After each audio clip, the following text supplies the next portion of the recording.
Market में price को manipulate किया जा सकता है, लेकिन वॉल्यूम को मैनिपुलेट करना मुश्किल है। किया जा सकता है, but that is not that easy जितना आसानी से प्राइस को मैनिपुलेट किया जा सकता है। अगर जिस दिन आप इस वॉल्यूम की लॉजिक को समझे, आपकी ट्रेडिंग में इतनी चेंजेस आएँगे, आपको कोई आइडिया नहीं है। ज़रा बात समझिए ध्यान से और चार्ट को देखिए। बेसिक सा होता है किसी भी मूव में, अगर कोई भी बिग मूव आने वाला होता है, उसमें सबसे पहले जो कमज़ोर लोग होते हैं, उन्हें उस मूव से, उस ट्रेंड से बाहर निकाल दिया जाता है। अपने सामने भारतीय एयरटेल का चार्ट दिया हुआ है। एकदम इस चीज़ को जब फिगर आउट करना आप स्टार्ट कर देंगे ना, everything will change for you. ध्यान से देखेंगे, मार्केट कैसा खुला? गैप अप खुला। जो प्रीवियस डे का यहाँ पे था, लास्ट आवर का हाई था, इसके ऊपर में मार्केट खुला यहाँ पे, और एक टाइम के लिए यहाँ पे आया, इस जगह पे लगाया, हिट किया, और उसके बाद ऊपर चला गया। अपना एक बेसिक सा लॉजिक होता है कि 10 ओ क्लॉक के बाद जो मार्केट होता है, 10 ओ क्लॉक पे डायरेक्शन थोड़ा चेंज करता है, कुछ भी कहानी होता है। ये 10 ओ क्लॉक पे यहाँ का हाई नहीं निकाला था।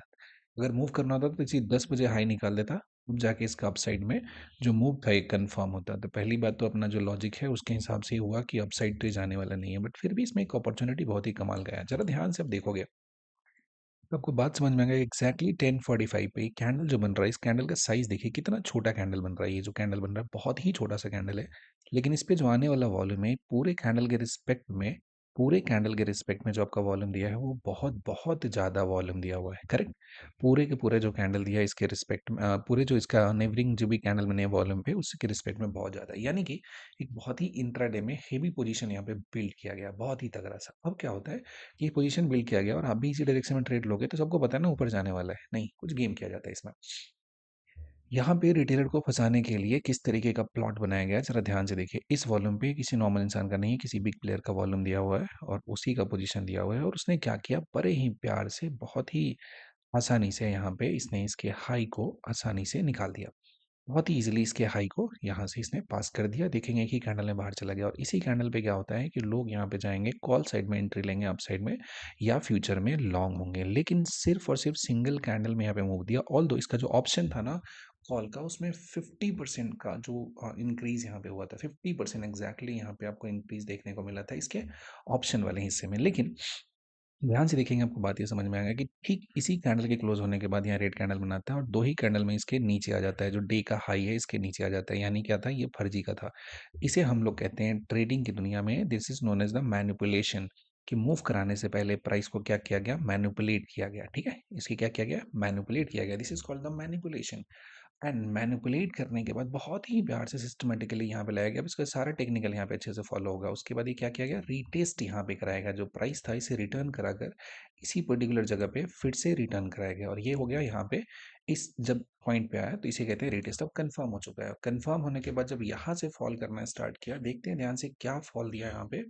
आपको परसेंटेज बता दूं तो इंट्रा डे में जो इसका हाई से फॉल हुआ था, इस पर्टिकुलर जगह से जो फॉल हुआ था, इसे मैं हटा दूं और आपको दिखाऊं जरा कि फॉल कितना हुआ। डाउन साइड में अगर पहुंच जाएंगे आप, तो इसका जो पूरा इंट्राडे में फॉल है, 3.29% का फॉल हुआ इस स्टॉक में। 3.29% का फॉल यहाँ पे देखने को मिला है इंट्राडे में। और इसको कैच करने का सिंपल सा तरीका ये, जब तक ये वॉल्यूम को आप नहीं समझते, आपको ये नहीं बात क्लियर होता है। ये देखो, इतना तो बात क्लियर है कि यहाँ पे बिग मूव आने वाला है, big move is about to come. यहाँ पे बिग मूव आने वाला है। हो सकता है कि इसको प्राइस को ये जब मैनिपुलेट करने जैसे ऊपर भी ले जाते हैं, ऐसा नहीं बोलते कि हमेशा ही नीचे की तरफ ही आएगा। दूसरा सेकंड सिनेरियो इसमें ऐसे बनता कि ब्रेकआउट किया इन्होंने, और उसके बाद क्योंकि बिग प्लेयर है यहाँ पे ला रहे हैं, इस पर यहाँ पे लाते, थोड़े टाइम तक रुकते और इसके बाद यहाँ से ऊपर ले जाते हैं, तो अब ये क्या होता, अपसाइड के लिए ट्रेड प्लान होता। लेकिन यहाँ पे क्या किया, प्रॉपर तरीके से इसको नीचे लाया, इस हाई को तोड़ा, इस जगह पे लाके रोके, छोटा छोटा कैंडल, यहाँ तक इसमें कोई स्ट्रेंथ नहीं दिखा है।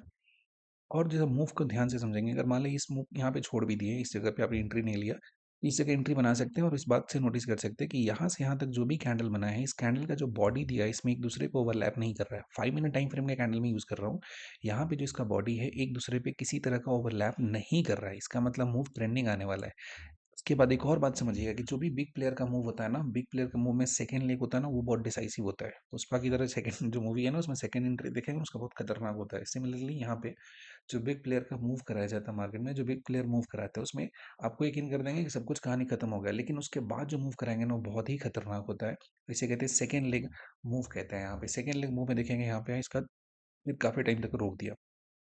काफ़ी टाइम तक रोक दिया। कुछ लोगों का बाय द डिप वाले कहानी पे आएँगे कि यहाँ पे आया इस पर्टिकुलर जगह पे पुल बैक आया, थोड़ा-सा लॉन्ग का एंट्री ले लेंगे। वो लोग जो होप ट्रेडर वाले हैं वो यहाँ पे बैठे हुए हैं और एग्ज़ैक्ट देखेंगे कैंडल को कितना प्यार से एकदम इसी जगह पे इसी साइज़ में रोक दिया है यहाँ पे, मतलब कि वो जो भी शॉर्ट का पोज़ीशन ऊपर की तरफ और नहीं बना पाए थे उसको बनाया यहाँ पे।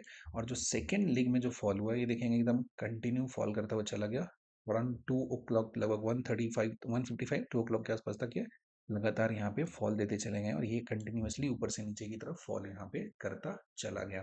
तो ये है कहानी। जब ये वॉल्यूम और प्राइस का रिलेशन आप सही तरीके से समझ जाते हो, यकीन मानो आपके ट्रेडिंग में ड्रास्टिक चेंज आएगा। बहुत ही अलग तरीके से चार्ट को देखोगे। अब सिर्फ और सिर्फ चार्ट पे जो प्राइस का पैटर्न होता है उसको नहीं देखोगे। इन दोनों को जब हाइब्रिड करके देखोगे, everything will change for you, everything will change for you. So you need to understand, ये प्राइस होता है उसे मैनिपुलेट कर सकते हैं, वॉल्यूम को मैनिपुलेट नहीं कर सकते हैं। इस चीज़ को नोट करके दीवार पे रख लो, चाहे आप दुनिया का कोई पैटर्न, कोई कैंडल का नाम याद कर लो। मैं कुछ भी नाम याद करने के लिए नहीं बोलता हूँ कि कैंडल याद करो, ये हो रहा है, मुरबाजू हो रहा है, इंगल्फिंग हो रहा है। Nothing nothing, this all nonsense, कुछ काम नहीं करता। आप बिहेवियर को समझोगे, साइकोलॉजी को समझोगे कि जो चीज़ें चार्ट पे बन रही है उसके पीछे का साइकोलॉजी क्या है। ध्यान से रखिएगा कि जो अप साइड जा रहा है, अप साइड में क्या होता है, बायर ज़्यादा है, डाउन साइड ज़्यादा है, सेलर ज़्यादा है।